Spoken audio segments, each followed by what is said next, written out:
জানো বাবা শিমুল, যবে থেকে অম্বিকেশ নতুন ব্যবসার দায়িত্ব নিয়েছে তবে থেকে লক্ষ্মী গণেশ চানাচুরের হয়ে বাজারে নানা রকম অফার ছাড়ছে। যেমন চানাচুরের প্যাকেটের ভিতর সোনার কয়েন, একটা কিনলে একটা ফ্রি, চানাচুরের প্যাকেটের সাথে 10% এক্সট্রা।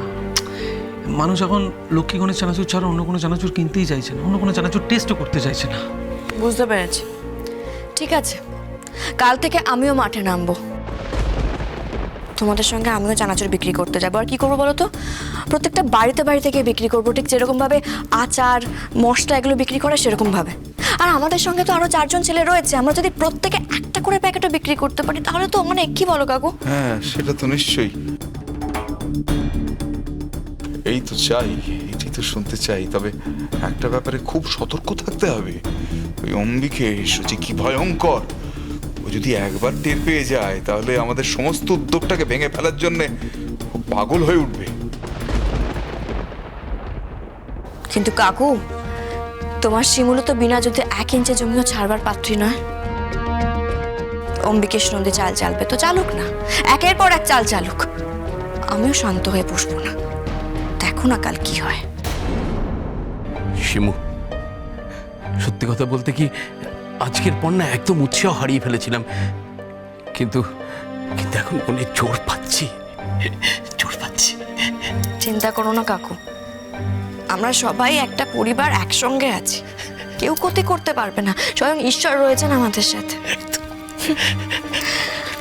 আচ্ছা, আজকে আমার ছোট্ট সোনা বাবা তার ঠাম্মিকে খুব বিরক্ত করেনি তো? না না না না, বিরক্ত করেনি এতক্ষণ, কিন্তু এখন তোকে দেখেছে তো আর থাকতে চাইছে না। বুঝতে পেরেছি, বুঝতে পেরেছি। ছোট্ট গোলশন, এনা এনা এনা তো গোলশন, এনা এনা। তো শোনা বাবা, তো কালকে বাবা আসবে, দেখিস কাল বাবা এসে গেলে সব ঠিক হয়ে যাবে। তোর বাবা তোর সাথে কত খেলবে, তোকে আদর করবে, তোর একসাথে কত দুষ্টুমি করবে। তোর বাবাকে আর কোথাও যেতে দেবো না আমরা, বুঝেছিস? সবাই একসাথে নিজেদের কাছে রেখে দেবো, আর কোথাও যেতে দেবো না।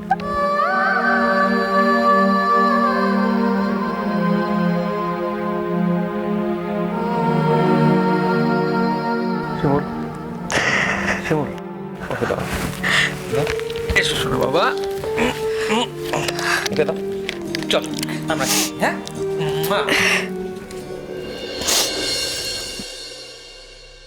কাঁদিস না, তুই একদম মন খারাপ করিস না। তুই মন খারাপ করলে না আমারও ভীষণ মন খারাপ হয়ে যায়, জানিস? ভীষণ আমার বুকের ভেতরটা এখন কেমন একটা করতে থাকে। করিস না, ভগবানের কি বিচার দেখ।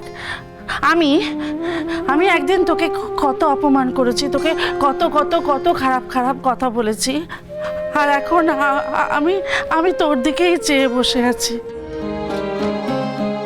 তুই বল শিমুল, তুই যদি না থাকতিস তাহলে আজ আমাদের কি হতো? আমরা তো ভেসে যেতাম।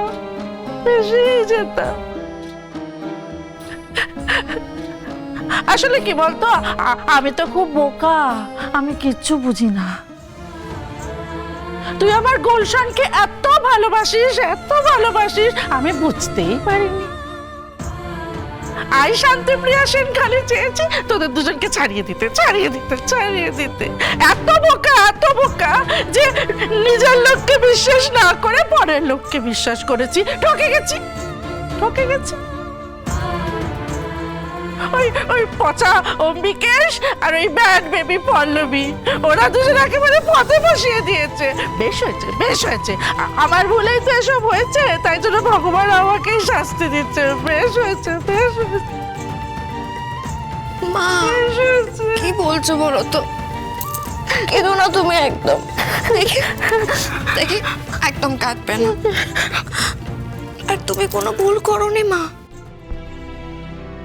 মা কি কখনো ভুল করতে পারে বলো তো? তুমি তো তোমার গোলশানকে পাগলের মতো ভালোবেসেছো, তোমার সঙ্গে তো ওর নারীর টান, তুমি কি করে ভুল করতে পারো বলো তো? দেখো না, আমাদের নীল আমাদের কাছে চলে এলে সব ঠিক হয়ে যাবে। একদম ম্যাজিকের মতো আমাদের হারানো আত্মবিশ্বাস আমরা ফিরে পাবো। তুমি দেখো মা, একদম কষ্ট পেও না, সব ঠিক হয়ে যাবে।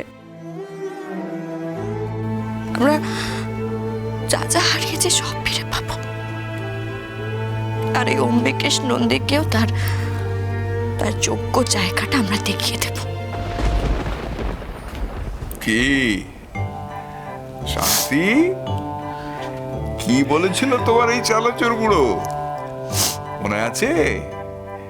একদিন বলেছিলাম না, তোমার এই সোনা বৌমাকে তুমি একদিন ঠিক চিনতে পারবে। আজ উপলব্ধি হলো তো, হলো।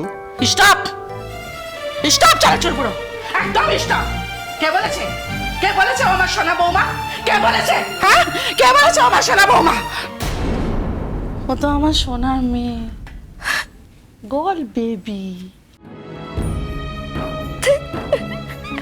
আমি বুঝতে পেরেছি রে শিমুল, অনেক দেরিতে হলেও আমি বুঝতে পেরেছি তুই আমার সোনা মেয়ে, সোনা সোনা মেয়ে।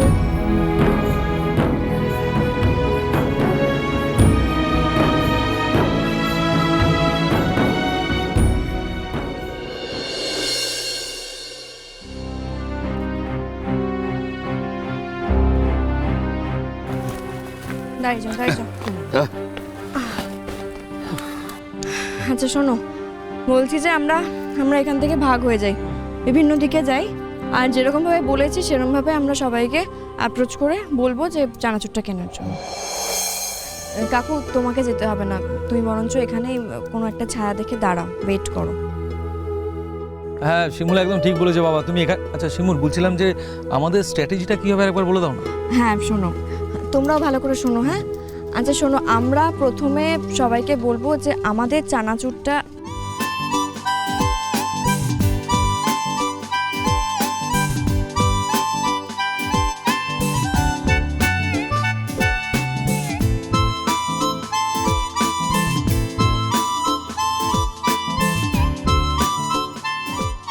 বেশ, আমরা তাই বলবো।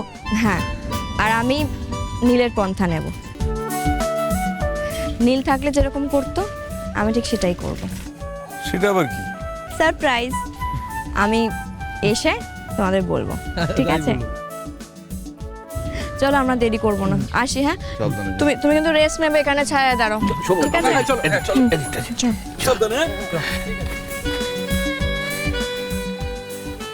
হে ঈশ্বর, শিমুল মার সঙ্গে থেকো মা। এ কি রনি, কোথায় যাচ্ছ তুমি? কেন, রিপোর্ট আনতে তুমি যাবে না? রিপোর্ট তো বিকেল বেলা দেবে। বিকেল বেলা? এই তো সুপ্রীতিও এসে গেছে। সুপ্রীতিকে জিজ্ঞেস করো রিপোর্টটা কখন আসবে। হ্যাঁ স্যার, রিপোর্ট তো বিকেলে আসবে। বিকেলে? হ্যাঁ রনিত, আমি তো তোমাকে বললাম, relax. By the way sir, আমাদের তো ওখানে যাওয়ার কোনো দরকার নেই, কারণ ওরা তো বলেছে রিপোর্টটা ডিরেক্ট বাড়িতেই পাঠিয়ে দেবে। না না না না না, আমি নিজে যাব, নিজেকে সত্যিটা জানবো। আমি নিজে রিপোর্ট আনতে যাবো আমি। আচ্ছা ঠিক আছে রনিত, তুমি যাবে। তুমি একটা কাজ করো, এখন রুমে যাও, আমি তোমার জন্য কফি পাঠিয়ে দিচ্ছি। ওকে। ম্যাডাম, স্যারকে কি ওখানে নিয়ে যাওয়া ঠিক হবে? মানে আমরা তো আগে থেকে কথা বলে রেখেছি, আর আমি একটু আগে ফোন করে খবর নিয়েছি রিপোর্ট চেঞ্জ হয়ে গেছে। সব কিছু আমাদের প্ল্যান মতনই হচ্ছে। গ্রেট, তাহলে তো আর কোনো অসুবিধাই নেই। আর আমি রনিতকে আটকাতে চাই না, ওকে নিয়ে যেতে চাই। ওকে আটকালে ও আরও অস্থির হয়ে উঠবে, আর না জানি কি কি ভাববে। আর রিপোর্ট তো এখন আমাদের পক্ষে। রনিতের সামনেই প্রমাণ হয়ে যাক যে ও নীল নয়, ও Ronit. Okay ma'am, as you wish. তাহলে আমরা যাচ্ছি। আমি রনিতের জন্য সব কিছু করতে রাজি আছি, সব কিছু। ওকে কোনো মতেই আমি হারাতে পারবো না।